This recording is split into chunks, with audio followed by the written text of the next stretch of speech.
There we go. That's what we produced. Late season basil. This will last all year for us. Our family, that's all year. Couple of seeds, couple of months. You're done. Bad Christian. Field to cupboard. Hey y'all, Bad Christian here again, and today on Field to Cupboard, we've got this basil that I grew this year.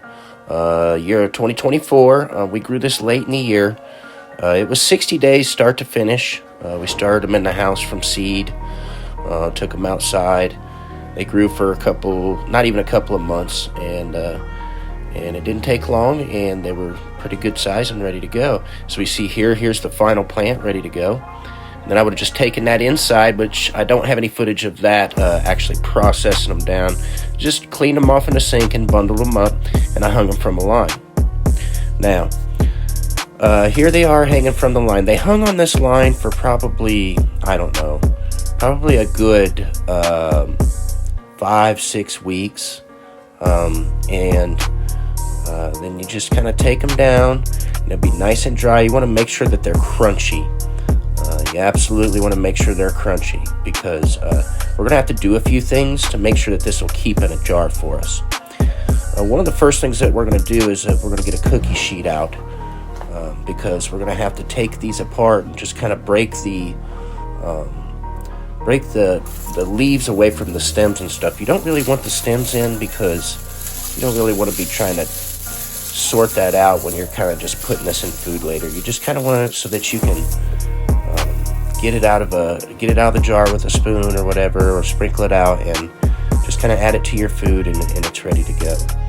But you want to do a few things to make sure that that you're not getting mold and stuff in your batches. You want it to be able to keep in a jar. So after it's done all this, as long as there's no mold, everything looks good, everything smells good, you can go ahead and process it down, and we'll begin a process where we heat it up, and you can hear the crunch in the leaves. I mean, that's nice stuff. That's really nice stuff. It's good and dry, guys. I mean, just depending on the conditions where you're at, it might take yours a little longer. You might be able to do it in a little bit shorter amount of time. But either way, whether you think it's done or not, you always want to make sure that you take the leaves and get them away from it, and then do the next part of this process, which is to put it in the oven and dry it down.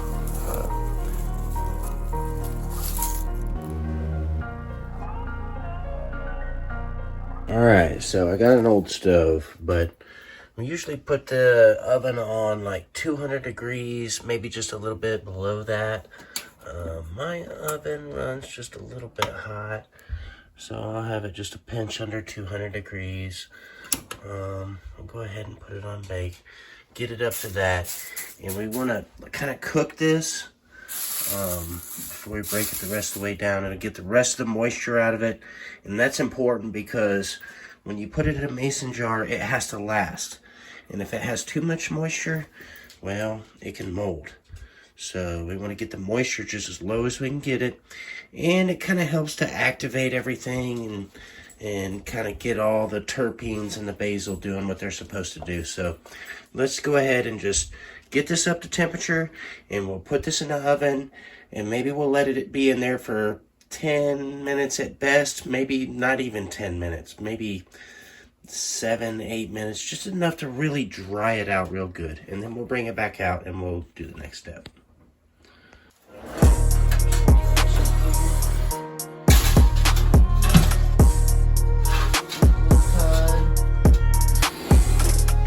Last bit of moisture, sanitize it. You guys, this is all just trash. There's still a little bit left in there where I left them bundled, but it's just trash. Compost. So we'll just throw it in the compost pile. And yeah, nothing to it. Alright, so now it's time. It's only been probably 7 minutes, but I can really smell it. It smells really heavy. The last thing you want to do is cook this stuff, guys. So we want to get it out before it cooks.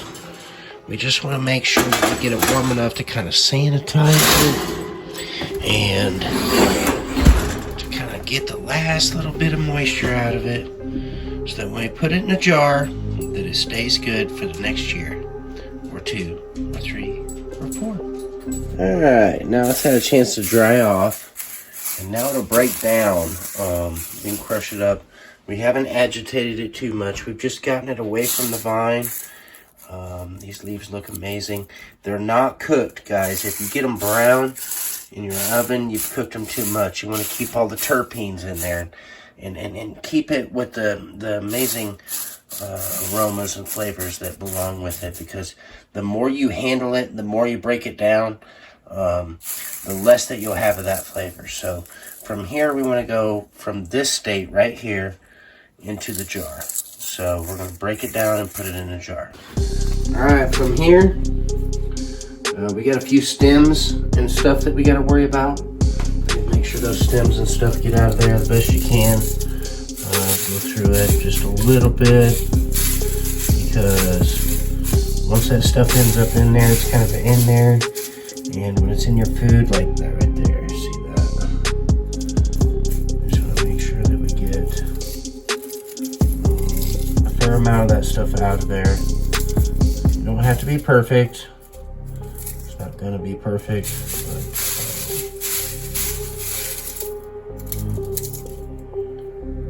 stems, we don't need those.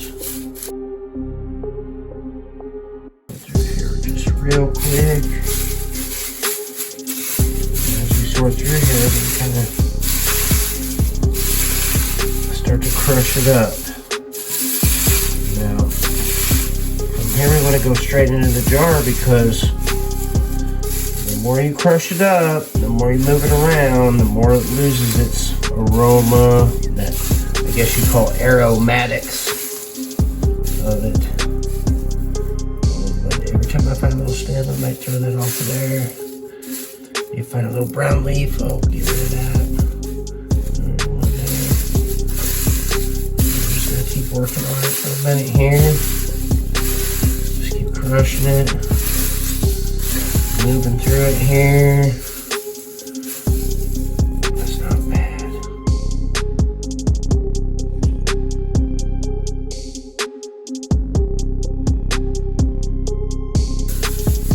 Now, this is why it's so important to dry it too, because as you crush this up, you create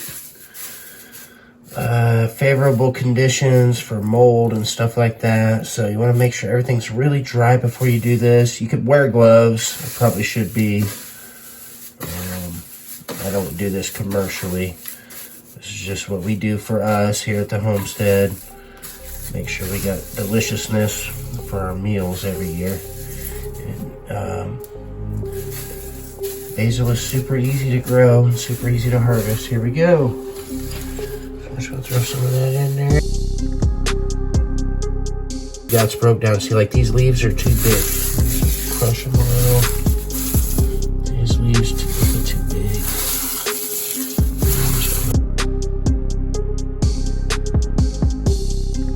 Just a little bit of, that's kind of large there still. Make sure we get that crushed up just a little bit. You don't have to be perfect, guys. The larger the leaf, the more the aromatics, but at the same time, the more risk of mold or contaminants later on. Because you got to understand, these are going to sit in your cabinet, they're going to sit in your cupboard, they're going to sit around your stoves or wherever you put them. And so, they can create mold quickly and easily. This herb actually seems to preserve fairly well for me. I don't have too many issues with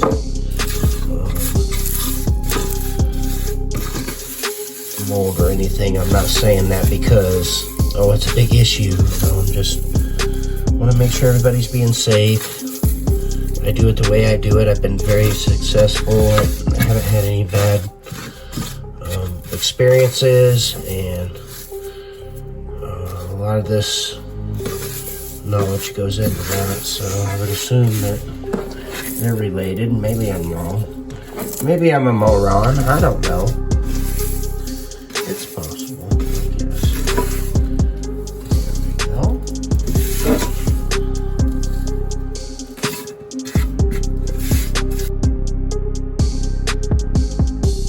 There we go. There we go.